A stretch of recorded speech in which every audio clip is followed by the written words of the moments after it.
Aujourd'hui, nous partons sur les traces de Turdus Philomélos.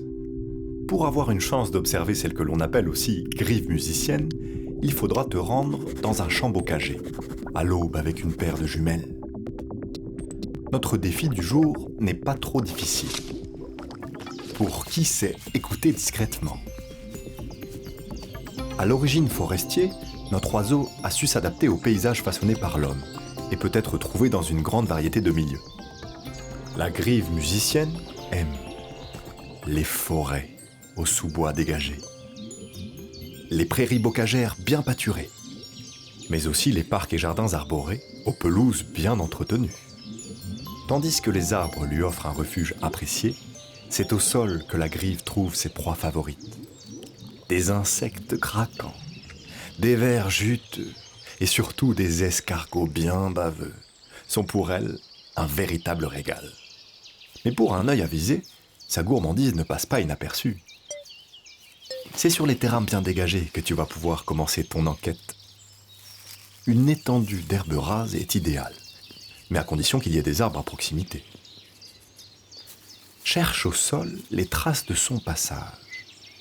Les feuilles fraîchement retournées peuvent indiquer sa présence, mais ça pourrait tout aussi bien être un merle.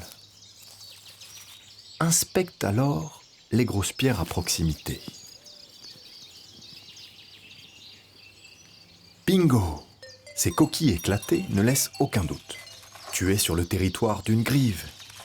Bien qu'elle soit très commune, elle reste craintive et ne se laisse pas observer si facilement. Si tu veux la voir, mieux vaut se lever tôt le matin et tendre l'oreille attentivement. De nombreux oiseaux vocalisent en début de journée, mais ce chant clair et puissant, avec une même mélodie répétée plus de 3 fois, c'est elle. Laisse-toi guider par ce son pour la découvrir en haut des arbres. Trouvez! C'est elle, au bout de sa branche. La grive musicienne tire son nom de son chant flûté et très varié, mais également des motifs en chœur renversé qui ornent son buste et rappellent des notes de musique. Avec ses vocalises, le mâle signale à ses rivaux que ce territoire est le sien. Il rappelle ainsi aux autres que le garde-manger au sol lui appartient. Pour trouver la nourriture nécessaire afin d'élever leur nichée affamée, les 2 parents redoublent d'efforts.